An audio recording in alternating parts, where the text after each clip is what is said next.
All right, today we're diving into the testimony of a man named Ronald Bernard. He claims he got a look behind the curtain into the hidden world of global finance, and the story he told, well, it's pretty shocking.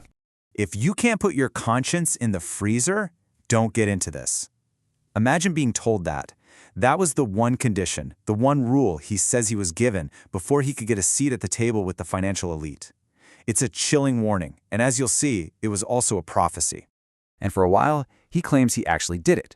He put his conscience on ice. We're going to follow his story, from the moment he made that decision to the day that freezer started to fail, with some absolutely devastating consequences. So how does someone even get into a position like that? Let's start with what it took to get in the door, the price of entry. See, Bernard wasn't some Wall Street prodigy. He was just a really successful entrepreneur, dabbling in fashion, cars, import-export stuff. His goal was pretty simple: make enough money to retire comfortably. But then, a broker saw his ambition and made him a different kind of offer.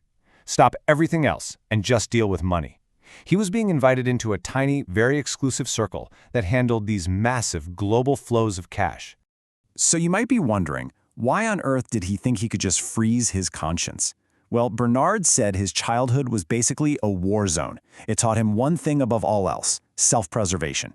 He flat out admitted his view of humanity wasn't great and that he really only looked out for number one. So for him, shutting off his conscience wasn't this huge moral leap. It was a survival skill he'd been practicing his whole life.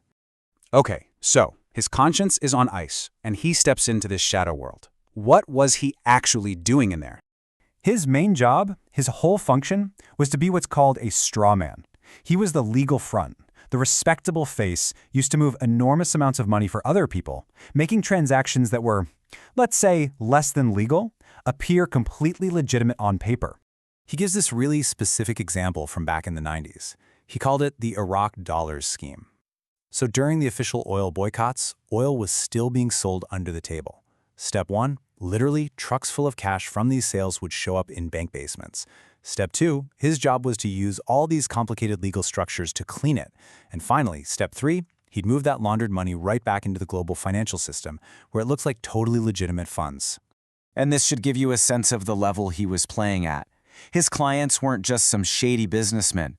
According to him, he was working for banks, governments, huge multinational corporations, secret services, and even groups he straight up calls terrorist organizations. Think about that. His job was to keep all of these powerful and often warring groups happy, all at the same time. Now, seeing all of this day in and day out, it's got to change how you view the world, right? He's said he came to see it all as just one big game for the elite. And it all boiled down to one guiding principle for him. He says if you really want to know what's going on, behind the politics, behind the headlines, you just have to follow the money. That's where you'll find the truth. So who's playing this game? You might think it's some huge, faceless network, but according to Bernard, it's a shockingly small group. He claims that roughly 8,500 people, give or take, are the ones who are actually running the entire world. And this brings us to the real core of what he's claiming. He says there's a huge difference between the world we think we see and the reality he witnessed. We see this illusion, right? Good guys versus bad guys, countries fighting each other. But he says the reality, at the very top, is that it's all just a game. They all work together. The rules we live by, they're just rules they created to control the rest of us. So, for about 5 years, Bernard is deep in this game, playing at the highest levels. But then, the cracks started to show. Yeah, that freezer he'd put his conscience into, it started to malfunction. That emotional wall he'd built, it started to crumble. He remembers one very specific moment. He and his colleagues were celebrating. They'd managed to crash the Italian lira, which made them a ton of money but bankrupted some company in the process. And then one of them mentions casually that the owner had committed suicide, left a family behind, and they all laughed. The whole room just laughed. And for the first time, Bernard says he felt something other than success. He felt sick. You got to understand, up to this point, he and his buddies saw everyone outside their tiny circle as parasites, useless, just waste. The planet, people, it was all just collateral damage. But that laughter, it stuck with him.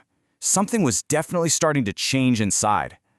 And this whole internal struggle, it led him straight to a final test, an invitation that would become his point of no return. This is how he puts it, in his own words. He said, "I was training to become a psychopath, and I failed." He just couldn't see it through to the end. He couldn't kill off that last piece of his conscience. Because he was so good at his job, he says they invited him to go even deeper, to the real inner sanctum. But of course, to get in, there was one last price of admission, one final act to prove he was truly one of them. Now, what I'm about to say is taken directly from his testimony, and it's incredibly disturbing. He claims the price of admission to this final inner circle was to participate in the sacrifice of children. He says this is their ultimate blackmail, the final lock to make sure you can never, ever talk. And for him, that was the line. That was the one thing he couldn't do. He refused. Saying no marked the end of his career, and his exit from that world wasn't a quiet resignation letter. It was a violent expulsion that almost killed him, leading to what he calls a life reclaimed. The moment he refused, he became a threat to the system. He describes his body just completely shutting down on him, landing him in the ICU. He even talks about a near-death experience, seeing his own body from above. He also alleges that he was physically tortured to guarantee he'd stay silent. It took him a full year, he says, to recover from a total physical and mental breakdown. His first life, as he puts it, was officially over. So what are we supposed to take away from all this? Ronald Bernard's story is just that. It's one man's testimony, a really shocking account of a world most of us can't even imagine. But beyond all the crazy details, it kind of leaves us with a much bigger question, doesn't it? His choice was extreme, sure, but it points to a dilemma we all face in smaller ways. What truths, what little pieces of our own conscience are we willing to put in the freezer to get the things we want?